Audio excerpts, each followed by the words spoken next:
Hey everybody, JJ here, back again with another Saturday's Zoom Networking.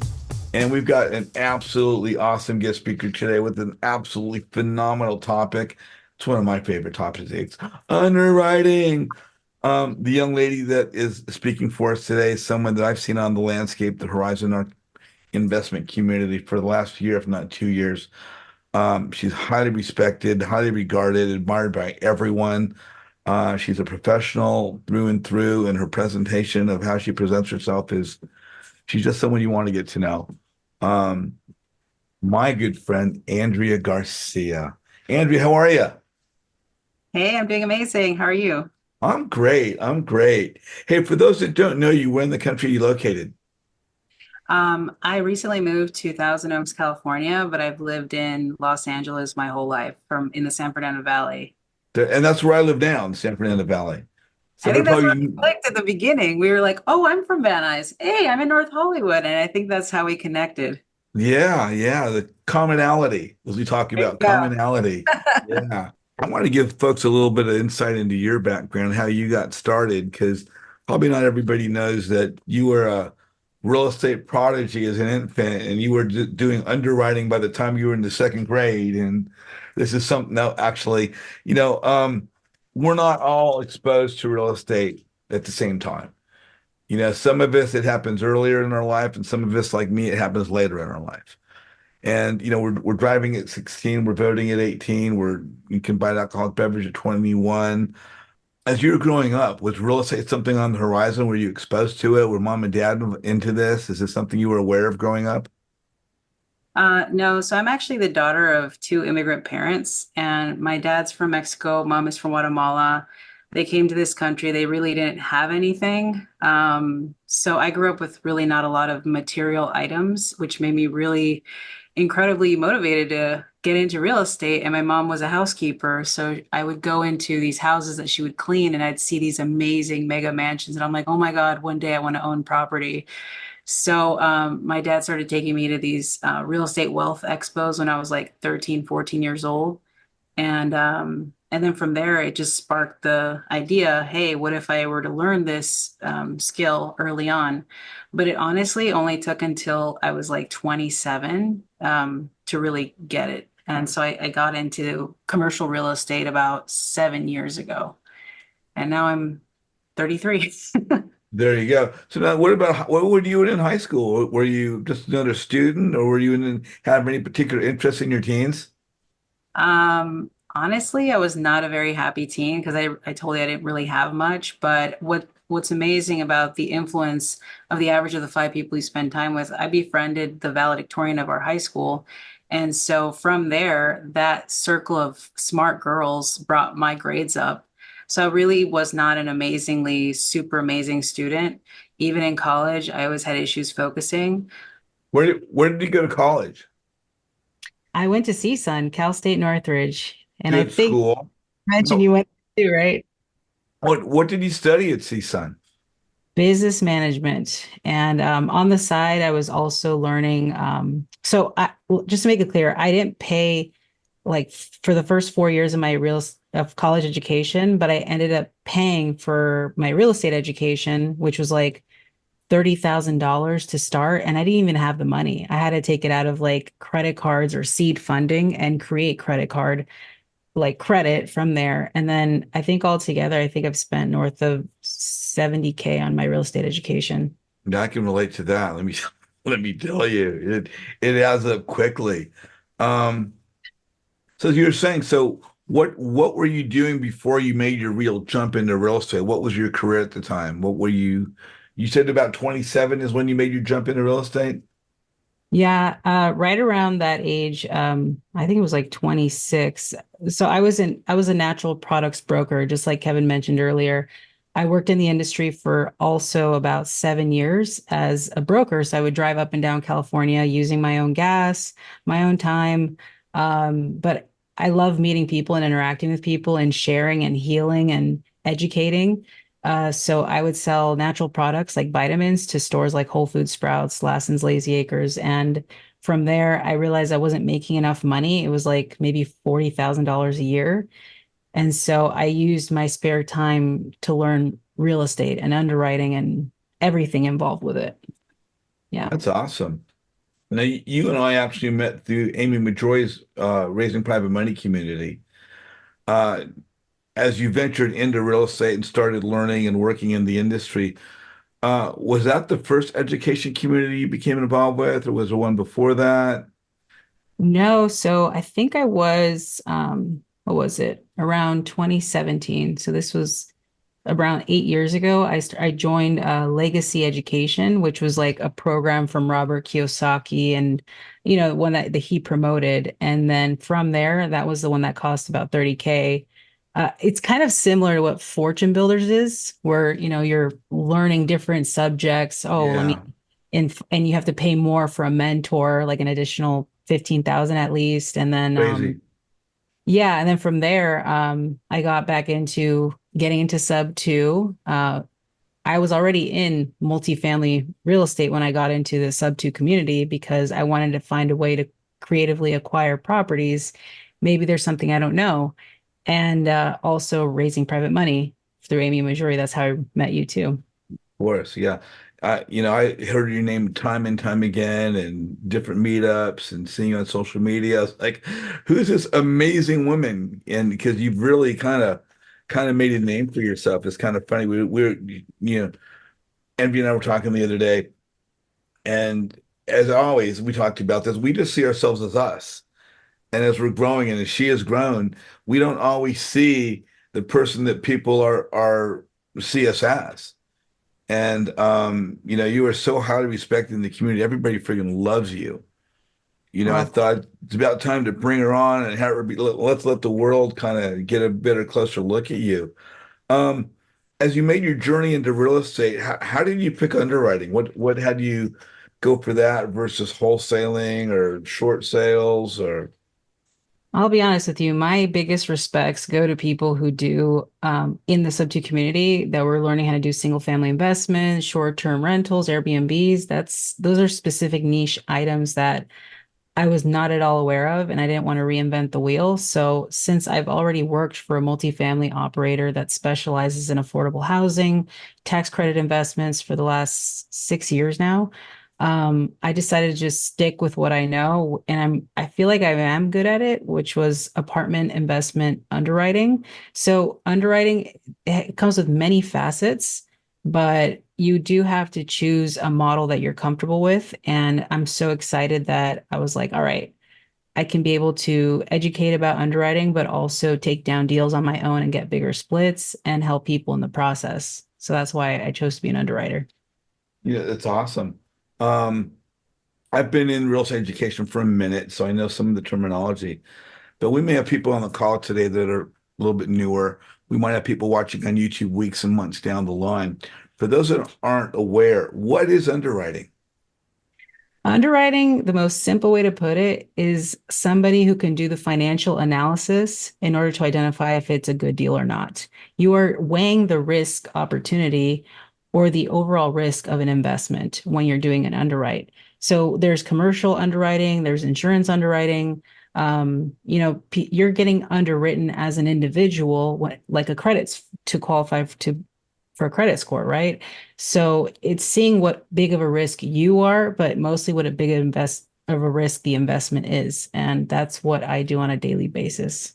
Right. So it's sort of like a risk analysis to some extent. Exactly. Yeah, I know through Fortune Builders, I think their terminology was the deal analyzer is the process that they would use to underwrite a deal. And of course, Pace's community, it's underwriting as it gets Fortune Builders, it was the deal analyzer. So, one group to the next is potatoes, potatoes, tomatoes, tomatoes. I want to kind of jump in. I know you put some things together for us. So you can share your screen, but let's get into talking about multifamily underwriting basics. Where would you like to start? I'd like to start. So I have a presentation made up for you guys. It is potentially an hour and a half, but I'm going to cut it down shorter and I will just go through the high level items of what it takes in order to identify what is a good deal or not. So whether you're a fund of funds manager, apartment syndicator, if you've got 100,000 lying in the bank and you're like, what do I do? How do I know if this is a good deal or not? what are the key items I should look at, then I want you guys to feel comfortable in identifying what is a good deal in multifamily apartment investments. And so this presentation is mostly geared towards showing the basics of what to look for as in at doing a risk analysis on a property. So I'm happy to go through it.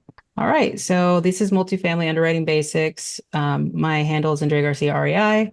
As I mentioned, it's you just message me UW presentation so I can send you this presentation for free. It's a couple of slides. I do want to give a disclaimer that the following information is just for educational purposes only. We will not be providing financial, legal, or professional advice. And we will introduce you to strategies we use, and they may not apply to your personal situation. So always feel free to speak to your professionals or your attorneys for applying any of these strategies you've learned. This is my overall background as an apartment syndicator. I do education. I'm a daughter of immigrants, 7+ years in commercial real estate. I'm also an equity partner in 1,700 plus units in 5 states. Overall, in my career, I've helped complete 1 billion plus in equity and multifamily full cycle transactions, meaning I've taken a deal from start to finish with the acquisition, the development, increase in rents, the refinance, and the disposition of a property. I also notary public, graduated from CSUN. I'm also an Ironman triathlete. And I sleep, by the way, I do sleep. So these are honestly just the high level items I did want to go through with you guys, the steps to underwriting. Whenever you are going through multifamily underwriting, you should do what's called a quick napkin underwrite to see if it fits your buy box. So your buy criteria is essential for your team or you to understand what it is that you want to buy. What's your target market? And that's what leads us into understanding your market analysis, your as is or as renovated comparables. What is the in-place revenue and operating expenses? And then from there, you can see through what's called the trailing 12, T12 performance. And these are financials that you're going to receive from the broker when you're or the operator when you're looking at the deal, along with the rent roll. It's good to understand what are the trends in the market, which is why it'll help you identify what market to invest in and what are the renovation expenses that can come with the investment. What are the financing terms that the deal is going to apply to the deal, and what are my investors' target return metrics? So this presentation is mostly to help you guys understand these are the 7 steps. Feel free to screenshot it, but also we'll go through it very quickly just so you guys, if you have more questions at the end, feel free to ask me. But this is your biggest know-how is what's your team's buy box? If you're going to be investing in apartment investments, what are you going to buy? How much money is your team able to obtain in order to take down one of these deals? Do your investors want to invest in 200 plus units or 50 or less, or maybe 4 or less? That's up to you and your team, and also your target markets. So you do need to understand what are the markets that have higher rent growth. We'll go through that also. And we invest in value added properties that are in class A or B neighborhoods. So technically, this means in great neighborhoods or good neighborhoods that have kind of distressed properties and something that's built after 1960. So that's our team's requirement overall. These are some quick underwrite formulas. And this verbiage is intended to help you guys basically identify the terminology involved in underwriting.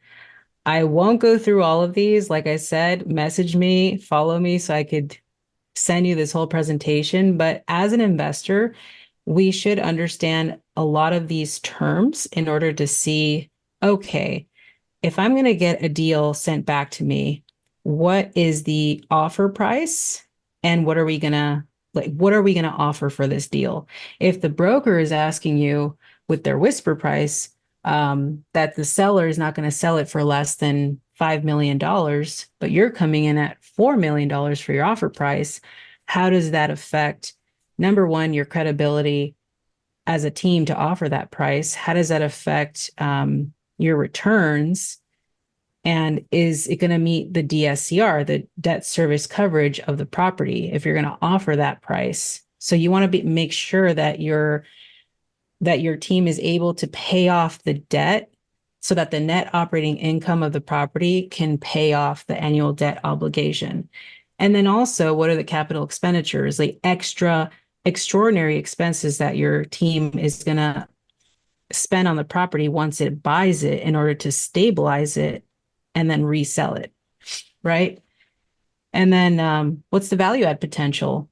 What can I add in terms of income here? Is there extra square footage, or are they not charging any pet fees or application fees? So there's so much opportunity in multifamily real estate whenever we do understand that the returns you can get in this space are astronomical as long as we invest right. I put in this term cap rate so that you guys can understand this is one of the biggest differences in multifamily when it comes to terminology of single family versus multifamily, but what is the cap rate? And just an overall high level analysis of this is that what does it mean? It's basically like how quickly does that investment return back to you what you put into it? So usually what you will see is that if your company is investing in an asset that's in a property that's in a nice neighborhood, class A, it's got all the amenities, like, wow, I want to live in that apartment. Usually the cap rates for those types of properties are lower because it's a lower risk investment. And also the returns may be lower in terms of the overall risk and value add, but it's more stable. So you will have long-term returns on it, but it's lower return. And if you're going to see if it's in a not a great neighborhood, like if there's, let's say, gang activity, if there's more crime, it's not really a safe neighborhood, but the building itself looks like it could be developed or redeveloped, that might be a higher cap rate just because the higher risk it has, it could overall yield a higher return.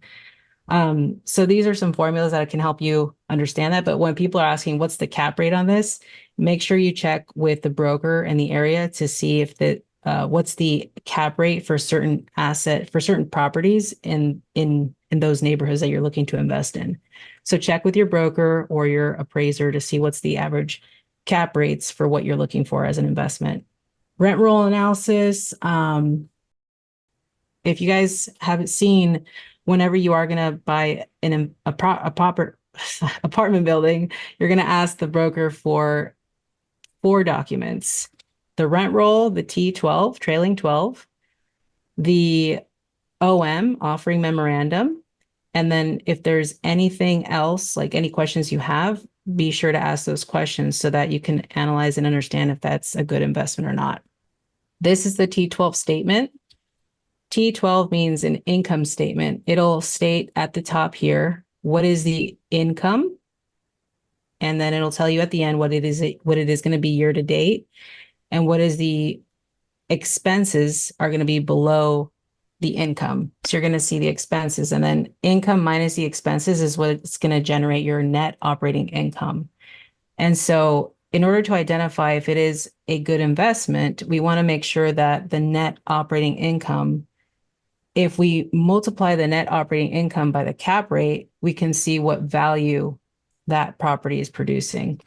This is a 2-minute analysis that you may have seen from some educators like Michael Blanc's course. But this is also a quick way for your team to see, okay, what's the gross potential income minus the economic vacancy or physical vacancy. So you're going to see people that, let's say they're vacants in the units. You're going to see if it's 10% vacant, okay, the net annual income is 90K.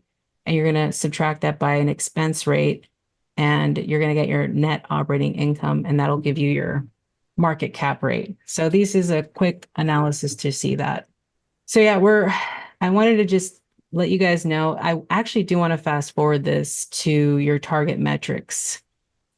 You should know what's a great market that you want to invest in. If It has a great timing of sale, good leverage. The job growth is great. Your average median income looks phenomenal. And I can give you those resources as well with this presentation, but know your market. If it's in a great market, then it's really hard to go wrong on an investment. These are other resources for you guys to spot whether it's a good market or not. There's Neighborhood Scout, FEMA maps. Since I work in affordable housing, I depend on a lot of HUD websites like HUD, Small Area Fair Market Rents, which gives me the fair market rent per zip code, in order to, give you these indicators of where you're investing in. There's also resources like software that you pay a lot of money per year. And this is if you guys network the right way and get to know people in this space that have this access, you can also see, okay, what's the CoStar report? What's the Yardi report, Yardi matrix for this specific property or this neighborhood? That could be helpful. So feel free to constantly, you never know who you're going to meet, right? So you might make great friends and they can give you access to this type of information too. Comps. It's good to know what is a comparable. I run comparables on a daily basis. I need to make sure in every area what is the average rent of where we're looking to invest in. And so whenever we are running an analysis of, all right, is this going to be a good area to invest in? What are the average comparable rents? That's the first thing we do whenever we're about to look at an investment and see if it's worth putting our time, effort, and money into. The first thing my boss asks me is, can you please check the comps for this particular property? We want to see if it's worth pursuing. Because if a property is not situated in an ideal location and the rents are, let's say in Los Angeles, the average one bedroom rent where I'm at, let's say, is $1,500, right? But this particular investment we're looking at, it's only $1,000. We have to ask ourselves, why is there $1,000? Why is there a $500 delta, right?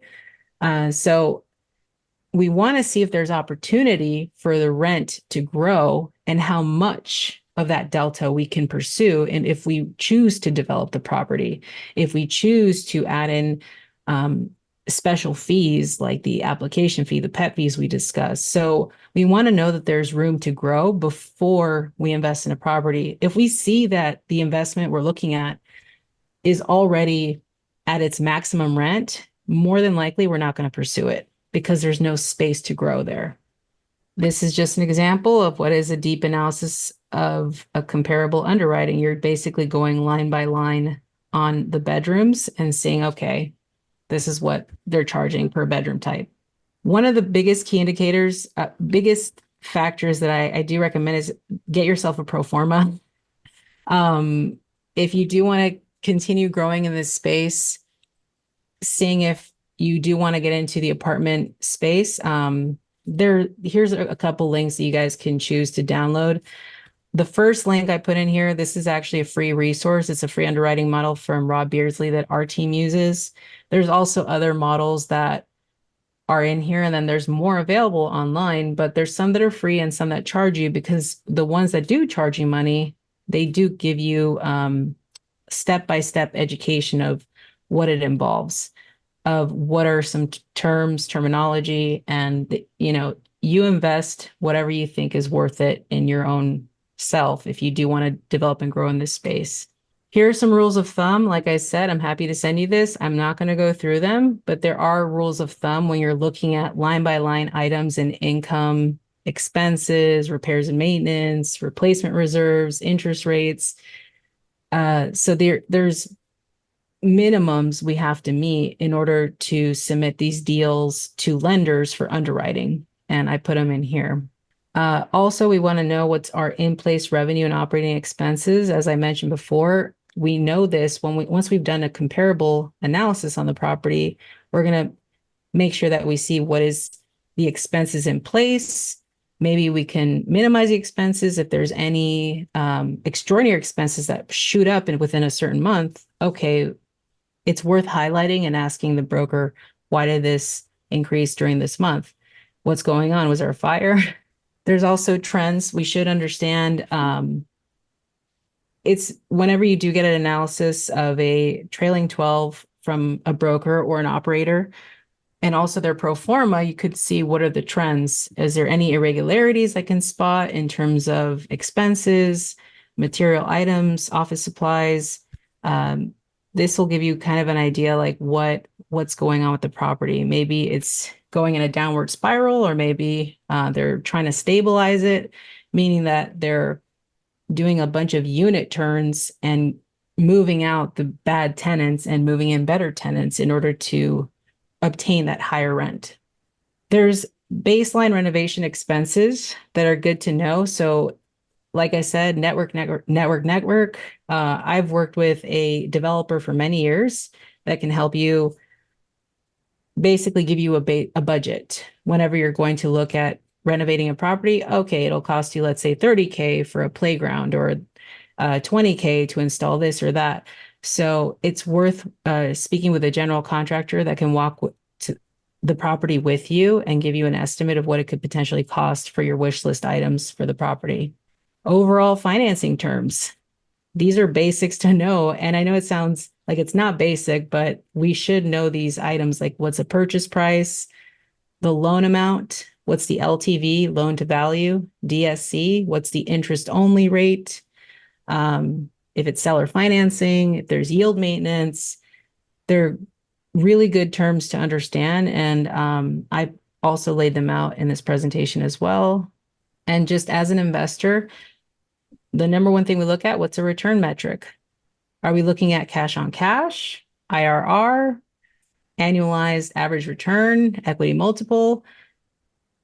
It depends. Like I said, some people want to park their money in the deal for 10 years or 20 years, and other people want to get their money back within a year. And also, that's the biggest difference between an apartment investment and single family investment, is that it's not really a straightforward, like, hey, I'm going to get my money back, or this is private money lending. That's not really terminology we use in the apartment syndication space, because we have to draft what's called a PPM, like private placement memorandum, where we let the investors know that your money is 100% at risk here, but there's assurances that we've made in our underwriting, in the insurance, in different avenues that will tell you, okay, we are projecting that that this property is going to produce 15% cash on cash, or let's say an IRR, internal rate of return, of over 17%. Wow, that's amazing. And also the equity multiple, that you're going to get your money back within 2x over a 5-year hold. Oh, I'm going to see my money double within 5 years. Wow.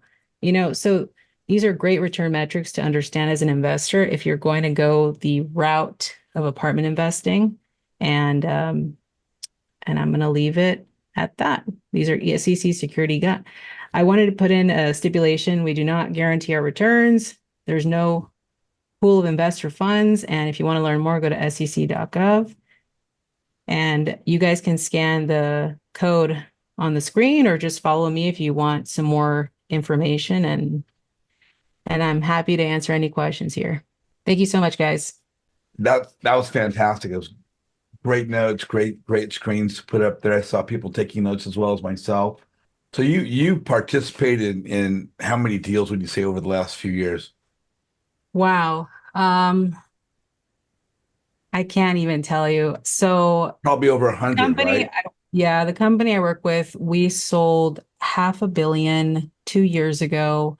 Right now, we're under contract for 3 properties. I'm in charge of the due diligence, the comps, the underwriting for that. I would say north of 300 deals in the last Wow, 6 good for you. So let me ask you, we all have different fields of expertise. I happen to be pretty good at numbers myself, but when it comes to underwriting, is this something that's ordinarily a little bit more suited for people that are numbers oriented, or can anybody pretty much pick this up? I feel like anybody can pick it up. Um, I know the presentation I showed you guys sounds way more than basic. It's definitely more um, what it's more detailed, because I'm very detail oriented, but the basics is just those steps. Making sure that You can quickly analyze if it's a good deal or not, knowing what's your market, what are you willing to invest in, like your buy box. And then from there, the financials should make sense to you guys. You know, what is the income it's generating? What are the expenses? And what are my return metrics? And usually a pro forma will have all that. There's pro formas that already auto populate information into the returns tabs so you can see what are the returns. So that's one of the basics I want to let you guys know is that it doesn't look as intimidating as it is, really.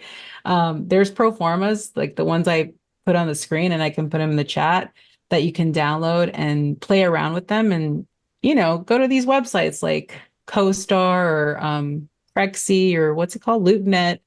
So LoopNet has some deals available, and you can start practicing on those if you want, and be able to download the trailing 12, the rent roll, and start plugging in the info so you can practice into those pro forma models. And you'll be like, oh, okay, this will give me 2x equity multiple, or it'll give me 15% IRR. Okay, maybe it's worth pursuing a deeper conversation. Mark and Yvonne Presswood, you are on with Andrea. What's your question? We're just thinking amongst ourselves here, and like with the interest rates right now, Uncle G always says you want at least a 2 point spread. What exactly is he talking about? Uncle G is asking for a 2 point spread on it. Yeah, yeah, Mr. 10X. He'll say that, Oh, like you're Grant talking about the Cardone. cap rate. Grant Cardone. Yeah, the like say if you're buying a two cap property and you have a 9% interest rate. What are Yeah, your thoughts on that? usually I think what Grant it might mean by that is that you want to make sure that the interest rate is not higher than the cap rate. And that's the hardest part about what we're facing right now in this environment, is that the interest rates right now, like the treasury yield was like at a 4.75 the other day. So the rates, the quotes that I received for traditional standard Fannie Mae debt was like 6.52 over a 10-year term.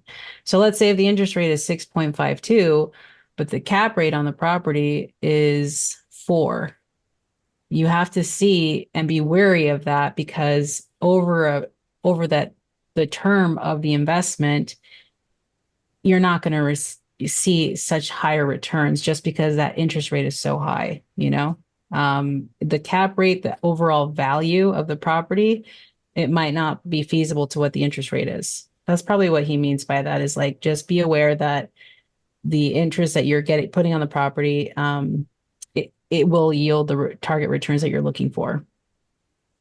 Yeah, I was looking at, we had some people come into office hours and they had like a 32 unit. I think it was probably like maybe a class B property. Mm-hmm. And it was $6.5 million for the property.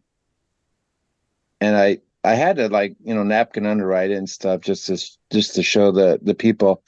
We had to put almost 50% down to get a solid DSCR at like 1.25.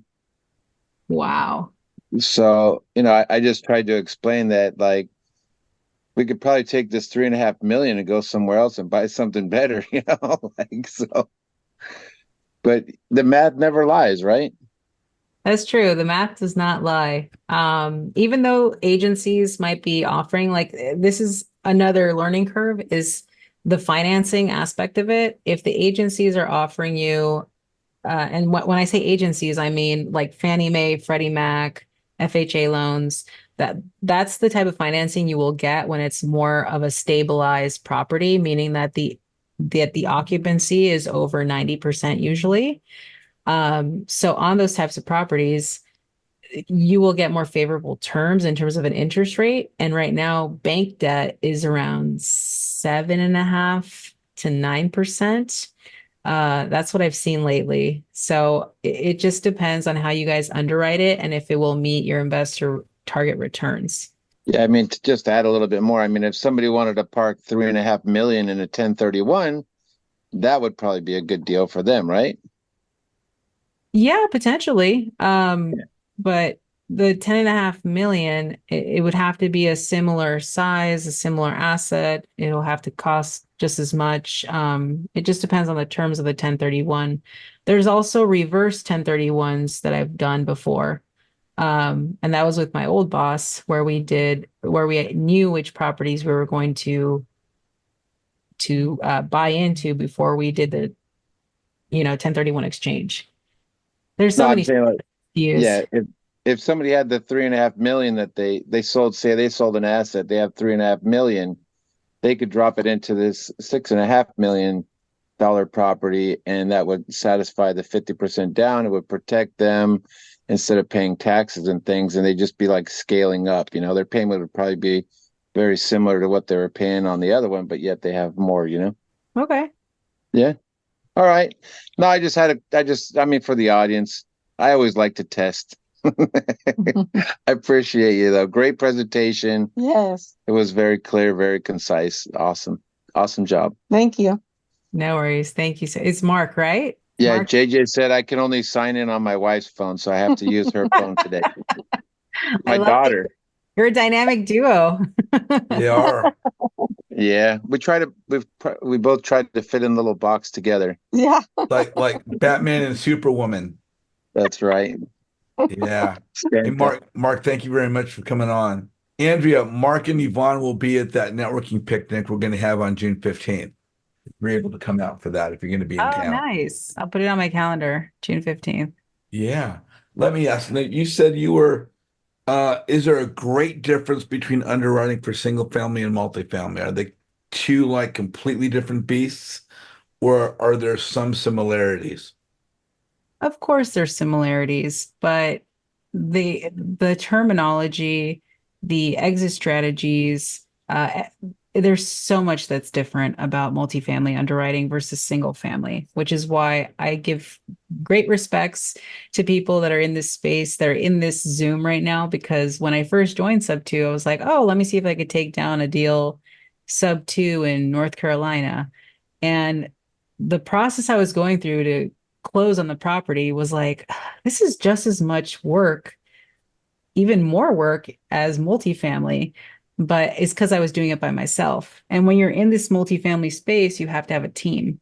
I do not recommend doing this by yourself because there's so many aspects to apartment syndicating that you can't do by yourself. There's just like the capital raising, the underwriting, the disposition of the property, broker relationships. There's setting up your processes and systems, your CRM. There's like so much involved whenever you are syndicating an apartment.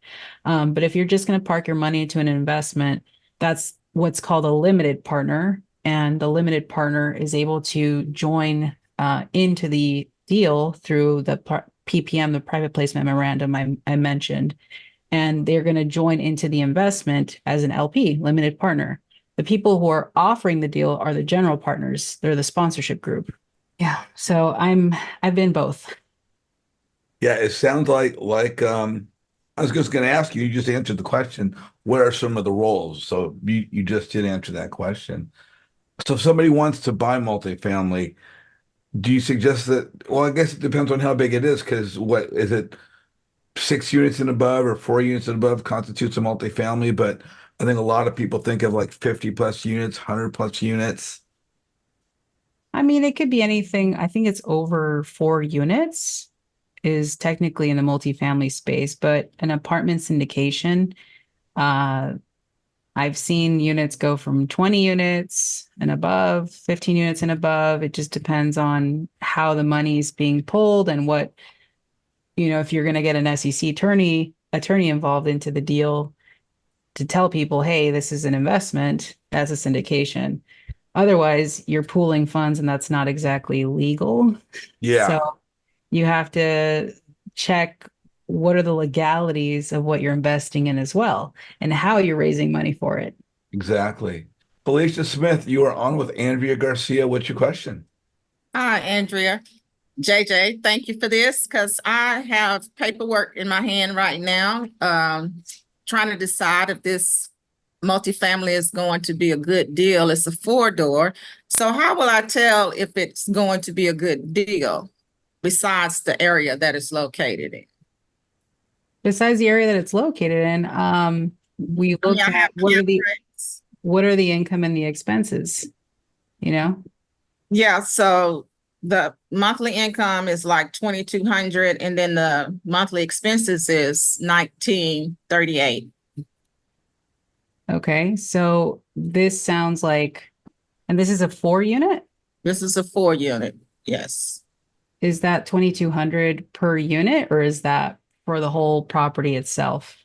This is for the whole property, probably like 600 per door. Well, close, not even 600 per door, but I probably could go up 600. That was another thing to possibly increase it to 600. Yeah, I don't specialize in the smaller 4 unit deals, but just Mhm. like anything, you can see what are the income minus the expenses. So what are you left with? What's that? 281, What's 67 that? is the cash flow. Yeah. So is that cash flow going to pay for the extraordinary expenses that you're going to deal with, like the insurance, the taxes? Is it going to pay for so everything that's below the line that we have to account for in Mhm. multifamily includes what are the reserves I need to save in case there's a fire? What's going to be the insurance expense, the taxes on this? Is there any extra wiggle room to create the cash flow that I need in order to realize my dreams, right? Right. Um, so I don't know if 281, what's left over, is enough for all of that. You know It what I So mean? sounds kind of that's thin. that's the balance of the income mounted minus the expenses. Hmm. Yeah, I don't know if that's a great deal Okay, because I'm not in your market as well. sure. It Okay, could so mean the 281 can mean a great deal to somebody that's in a different market from what I'm mhm. used to coming from. I'm in Los Angeles. I just moved to Thousand Oh, Oaks. So okay. 281 is not a lot for us because that's how much we spend in dinner, you know? Yeah, yeah, yeah. I Two understand. dinners out here, but Yeah. I have to think about it like, is it going to pay for anything that is going to come in the future over the yearly period that I invest in this property? Is that 281 per month extra going to cover all these additional expenses that I know I'm going to incur for the property? So I would ask somebody that has worked in this space in your market, like a broker Okay. or another investor that specializes in these 4 to 8 units, and ask them, hey, what are the typical expenses you're going to see on a yearly basis for this type of an asset? Okay. All right. Thank you. No problem. Felicia, thank you so much. You're welcome. Kevin Hill, you are on with Andrea Garcia. You guys have a commonality with the health industry, but what's your question? I do have a couple questions. I'm wondering if you were starting all over again. I'd definitely love to own some multifamily. If you're starting all over again and you're just going to get into your first multifamily, can you give me some parameters of what you might buy, what type of property, number of units, etc.? If I were to start all over again, I don't know if I told you guys this, but because I've worked for an operator for 6 years, uh, and all the work I've done, they've brought me in as a general partner into the deals that I've helped take down. So Mhm. I didn't put any of my own cash, any of my own money into these deals, and that's the beauty of it. Uh, so I didn't really have to put anything in the beginning, and now that I want a bigger split, I do have to put in money as an LP. So I would say that the route that I took was I went to work for a general, like an operator. But if I were to start all over again and just do this on my own, I wouldn't do it on my own. I would find a team that I can work with that focuses on our investor avatar, our strength. Uh, let's say mine is numbers. Somebody's great at capital raising, another person's great at asset management. I'd find a strong group of maybe like 2 or 3 people that you can work to identify what are the types of deals you can take down. If it's going to be deals that are under 50 units, just know that in most markets, that's not going to justify a full-time property manager. Mm. So you and there's deals that are like 100 units at least. Those ones have full-time, could justify a full-time property manager. So there's pros and cons depending on how the asset is managed. So that's the biggest question to ask yourself is like, how do I want to deal with this property on a daily basis? Do I not want to handle the day-to-day, my toilets are broken calls? Then I would say invest in units that are more than like 50 units for sure. But if you're okay Okay. taking those phone calls of like, hey, my property manager, or you're the property manager, if you want to be the property manager, that's fine. And it just depends on what you want to do. Then those units will be less. Yeah, I'm super busy, so definitely wouldn't want to do that. So I probably would look at something, probably connect with the group and 50 and over units, sounds like, um, according to what you're saying. And then the second question, I've also heard two different um, two different modes as far as GC. Grant Cardone basically says, don't get any property unless it cash flows. And then I've heard Pace say, forget about cash flow, focus on, tax, you know. So just wondering what you thought about that.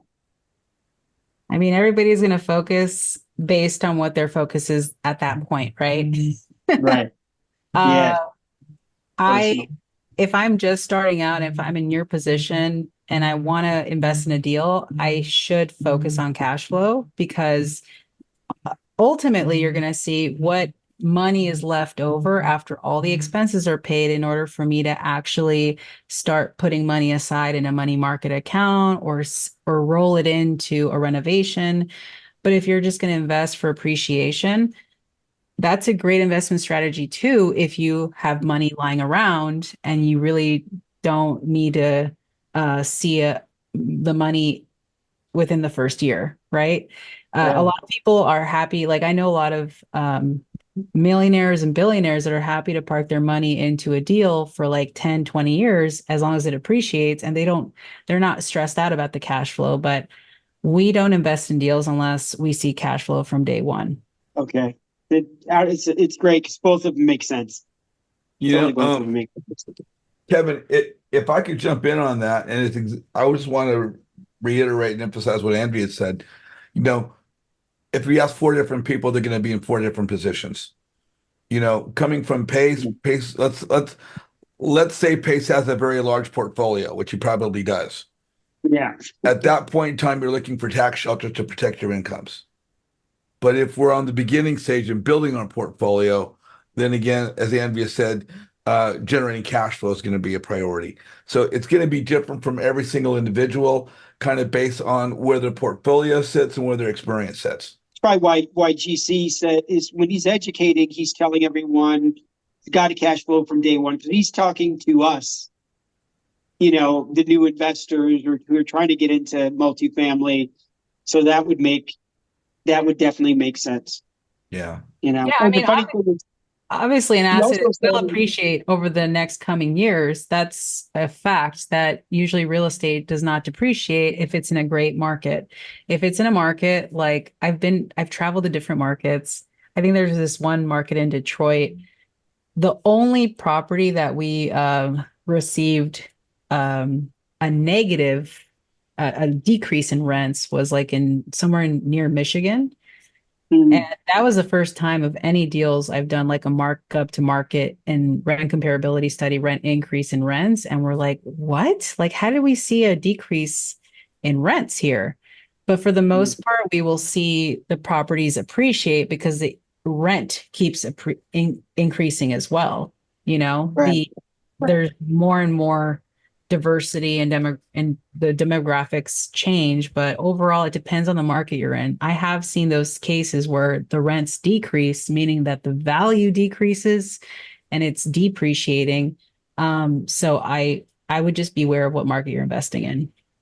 Sure. The last thing I'll add is that it's also in line as far as the multifamily. The number of multifamily is also in line, kind of what GC says as far as don't get a property where you've got to manage the property, et cetera, et cetera. It's just like it's just too much of a pain in the butt.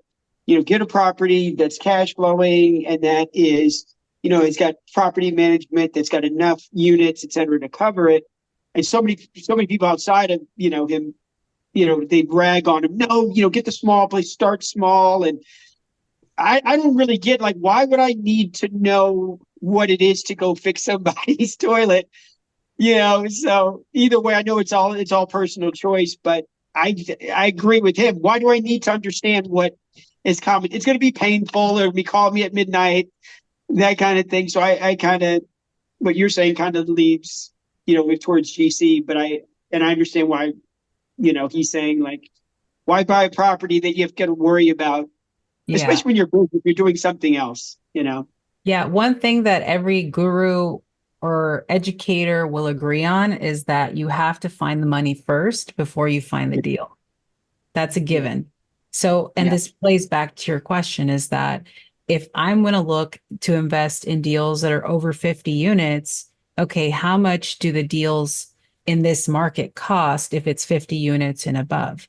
So if I'm investing in Columbus, Ohio, which is our market, and let's say the average, if I'm investing in a 50 unit and the average price per unit is, so it's let's say if it's a 50 unit times 60,000, right? What is that? 3 million? So I need to know that I can be able to raise at least up to, let's say, half of that, right? If I can raise over $1.5 million to get into 50 units and above, I'm comfortable putting in that offer. But if you don't have the money for that, if you're just starting off and you don't really like to network, if you don't want to get out of your bubble, you want to stay in your lane and you want to and just invest your extra $500,000 into your multi-unit, that's fine too. But you're going to stay in that space of 4 units and below or 6 units and below. So it really depends on how much you want to spread your wings and meet people that will give you the money or offer you the money. I would never accept the money like to my bank account, obviously. You should Right. set the proper entities, have the proper attorneys, so that if you do get those soft commits from your capital partners, that they can wire that money into the property fund, right? So just depending on where the money's coming from, that's the biggest question that we need to start with. Kevin, thank you for joining us today, and welcome to the group, my friend. Thank you. I just want to really thank you for all the value that you brought today. Great presentation. Of course, those that are on the call right now or watching on YouTube can follow up with you later. We'll get into that in just a moment. But great topic, multifamily underwriting, the basics thereof, and telling us a little bit about your story and how you got going and who you are. And I've just known you to be nothing but a phenomenal person, phenomenal young lady, and you're a great representation for our community as investors. I want to thank you for being on today. Thank you, JJ. Thank you so much, guys, for hopping on, giving me your precious time on a Saturday, and just sharing in the knowledge. And feel free to reach out to me. You can reach out to me, Andrea Garcia REI, on Instagram or Facebook, and I will not respond to a friend request unless I do get a message. I'm just like JJ. So again, your handle is Andrea Garcia REI is your handle for Instagram. And also, it's also the same, facebook.com, Andrea Garcia REI. Yep. And just shoot me a message, a question, or just say thank you for this. And I'm happy to respond and accept the request. And then, guys, remember, whether you're on the call now or whether you're watching on YouTube, if you're going to send anyone a friend request, always send a message, introduce yourself. Don't leave people wondering who you are, why are they adding you, or where they come from, what do we have in common. So always introduce yourself. Andrea, last question. I always talk about networking, the importance of networking. I don't talk about multifamily. I don't talk about short sales or creative finance or wholesaling, but that, all these different education groups, Amy Majoria's group, Vina Jetty's group, Pace Morby, Jamil Damji, they all have a community, Facebook community for their membership. And all these communities have brand new people coming in every day that are some experienced investors, some are not at all experienced investors, but they're coming to social media being asked, hey, join our Facebook group. As we know, 90% of any group is invisible. That 10% makes them visible. What's the importance of networking and using social media to network for the success of someone's business? And as a second question, what would be the importance in possibly joining a group like mine? I will say the importance of joining JJ's group or any networking group in general is that you will see beyond your own self-imposed limits of how much capital you can raise, how many great friendships you can form, of how many great experiences you will acquire just by saying hi to the person next to you. I will tell you, I have raised a great amount of money just being able to meet people, and I haven't even wanted to raise the money. I just meet people and I say hi or how can I help you? Just don't really expect something back if you really do care for helping others in this space of what you're focused on, right? I'm happy to tell people tips, tricks, or connect people with someone else that might help them in their journey. So it's amazing, this ability to network, and I will keep doing it virtually or in person, but I love people, and it's amazing to be able to do this over and over again and form those great bonds. Yeah, that's excellent. You're excellent. You know, I say all the time to my community, don't chase a deal, chase a relationship. You know, it's important that we build our network, surround ourselves with people we can call our friends before we need to ask for help. And so that's always important. Hey, if you guys are watching on YouTube right now, please like Andrea's video. Please put in the comments what your takeaways were. Some great notes there. If you want to connect with Andrea again, it's going to be on her Instagram or her Facebook. If you want to connect with me, be my website, jjazizan.com. Again, you know, look for more of our videos coming up on Flip Side Up with JJ. We have more guest speakers coming up that are fantastic. Maybe not as fantastic as Andrea, but some great guest speakers coming up. And, you know, we look forward to bringing more value, Andrea and I, to you guys in the future. So, Andrea, we'll see them out in the world of social media, right? That's right. See you guys soon. Thanks for joining us.